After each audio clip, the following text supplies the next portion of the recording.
خب فرهنگ در واقع اون بخشی از روابط انسانیه که آداب، رسوم، دانش‌های گوناگون، معارف گوناگون، هنرها، همه اینا رو در بر میگیره که انسان‌ها از طریق اونها با همدیگه پیوند دارن و پیام‌هایی رو به همدیگه میرسونن که ترکیبی هست از علم و معنای همون ساینسش، معارف دیگری مثل خود فلسفه و نهایتش چیزهایی که در تجارب طولانی بین الاذهانی انسان‌ها پدید اومده و گره خورده با عاطفه، با احساس‌های آدم‌ها نسبت به همدیگه، نسبت به زندگی اجتماعی. اگر ما حالا بپذیریم که انسان‌ها به طور طبیعی یا ذاتی اونجور که ارسطو میگه اجتماعی هستن یا اونجور که فارابی میگه مدنی هستن، انسان‌ها در پیوند با همدیگه عملاً زندگیشون معنا پیدا میکنه. این معنای زندگی انسان‌ها با همدیگه در واقع فضایی شکل میگیره که ما بهش میگیم فضای فرهنگ، که عبارت است از همه آن چیزهایی که انسان‌ها آفریدن، چه در آفرینش علمیشون و چه در آفرینش به اصطلاح احساسیشون، یعنی اندیشه و احساس با همدیگه دست بر همدیگه دادن و انسان‌ها در یک روابط بسیار پیچیده‌ای از آنچه که زندگی را زیباتر، زندگی را قابل تحمل‌تر میکنه که پدید اومده به نام فرهنگ.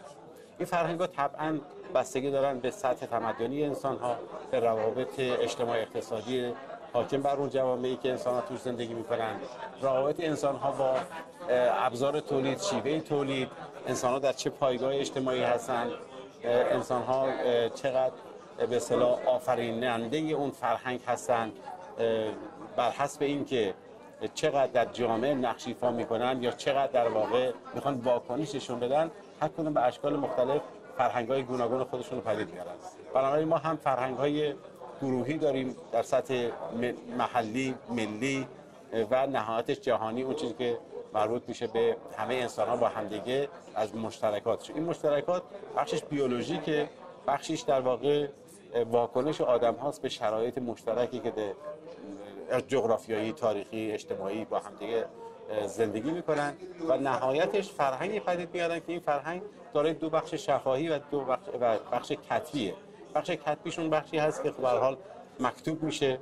حالا خیلی‌ها تمدن رو زیر فرهنگ تعریف میکنن، سازه‌های تمدنی گوناگون، میراث‌های فرهنگی گوناگون که به هر حال ایجاد میشن به شکل فیزیکی، ساختمان‌ها، معماری‌ها و آثار تاریخی گوناگونی که ایجاد میشن، اینا بخش به اصطلاح مادی فرهنگ هستن.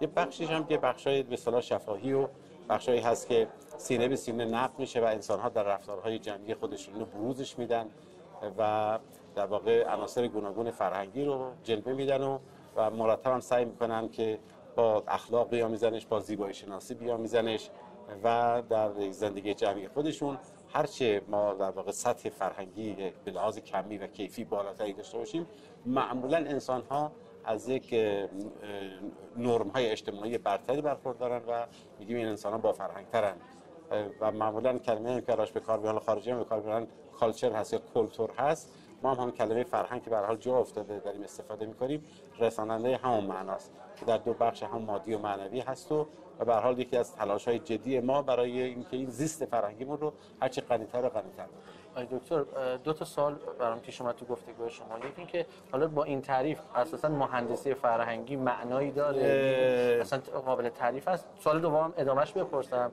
وقتی میگیم فرهنگ بالا یا ارتقای فرهنگ، بله، این به معنای مدرن بودنه؟ یعنی هرچی ما مدرن تریم یعنی فرهنگ بالاتری داریم؟ اول سوال اولتون رو پاسخ بدم.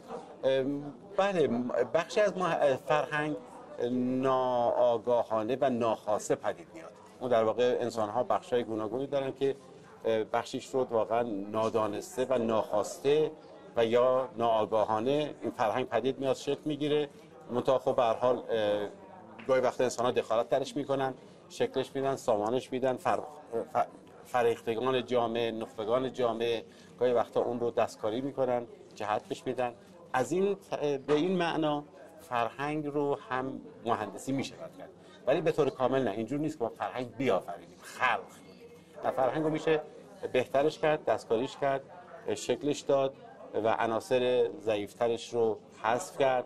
بالاخره بخشش به طور طبیعی حذف میشه. همون مثلا فرض کنید که یک نوع نگاه فرگشتی هم که داشته باشیم به فرهنگ، خود فرهنگ هم علل اصول اون بخشایش که کارایی لازم رو نداره حذف میشه، اون بخشایی که بیشتر کارایی داره و انسان‌ها میپسندنش معمولا اون رشد میکنه. اون رشد فرهنگی همون در واقع خودش رو در چارچوب یک نوع فرگشت اجتماعی بروز میده. حالا در واقع ما برمیگردیم به این که سوال دوم، بخش دوم سوالتون که آیا هرچی مدرن‌ترین فرهنگ بالاتری داره؟ خب لزوما نه.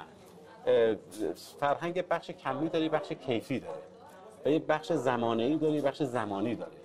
اون بخش کمیش اون نیست که به هر حال خب شما ممکنه تحت شرایط خاصی این رو در واقع افزایشش بدید.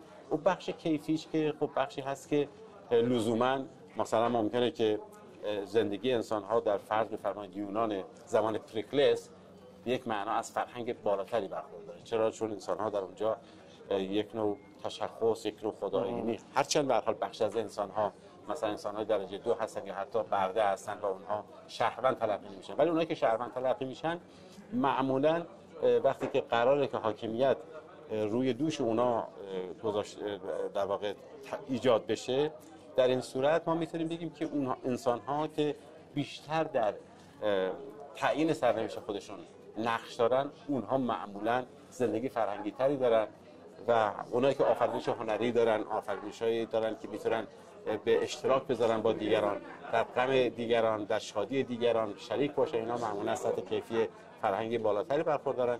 اینو ممکنه شما در یک جامعه کهن بیشتر ببینید اتفاقا، حتی در جامعه مدرن لزوما.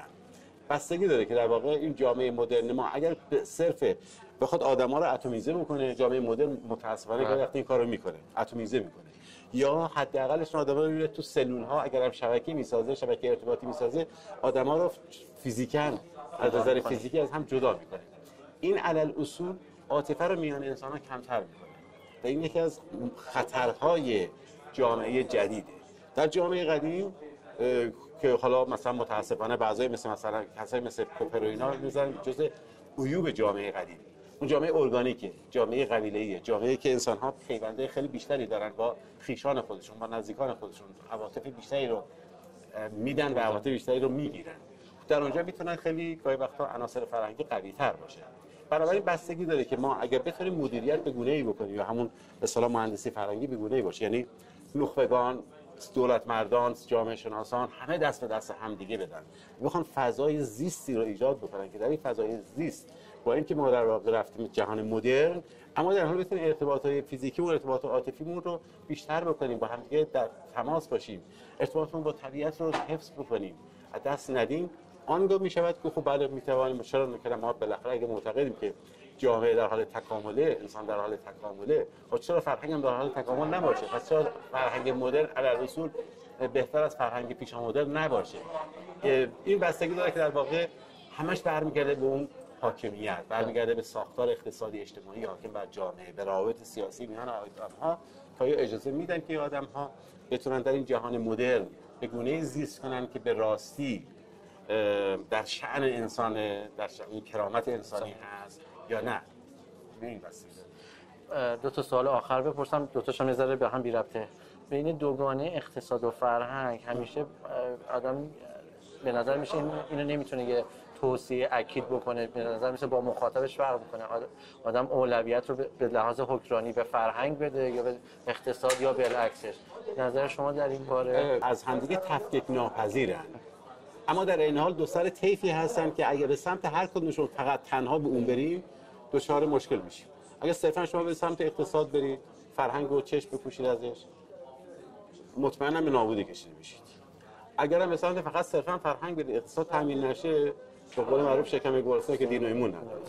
بنابراین شما هر دو تا اگه بتونید بینشون پیوند درستی برقرار کنید. حالا مثلا اسم برد فرض کنید از یک برنده جایزه نوبل، از آمارتیا سن، دکتر بیات فکر کنم بود، اشاره کرد. خب آمارتیا سن یک اقتصاددانه، اما اقتصاددانی که مهمترین کتابش درباره عدالته. عدالتی که به هر حال آمارتیا سن می‌دونیم که سابقه تاریخیش در واقع پیشینش برمیگرده از هندوستان اومده. در جامعه هند پرورش پیدا، جامعه فرهنگی هند، جامعه چند فرهنگی هند. اون آدم دغدغه عدالت داره. اقتصادش اقتصادیه که به عدالت توجه می‌کنه. اما متأسفانه اون چیزی که در جوامع این پول پرستی، حرص بیش از اندازه و در واقع محور شدن اقتصاد، اون میاد که ممکنه تحت قرار بده و انسان‌ها از خود دیگانه بشن و همین الان جامعه‌ای که می‌بینیم فسادی که به هر حال هست و زنده باد فساد، زنده باد اقتصاد پولی و درآمد کثیف. و شما وقتی که می‌بینید که یک اقتصاد سالم، حتی فرض کنید یک کسی هم که سرمایه‌دار توانمندی هست، هرگز حاضر نمیشه مثلا از طریق اقتصاد دلالی زندگی بکنه. میگه من زندگی مولد دارم، زندگی تولید میکنم، اقتصاد اگرم رشد میکنم، مالیاتم هم میدم،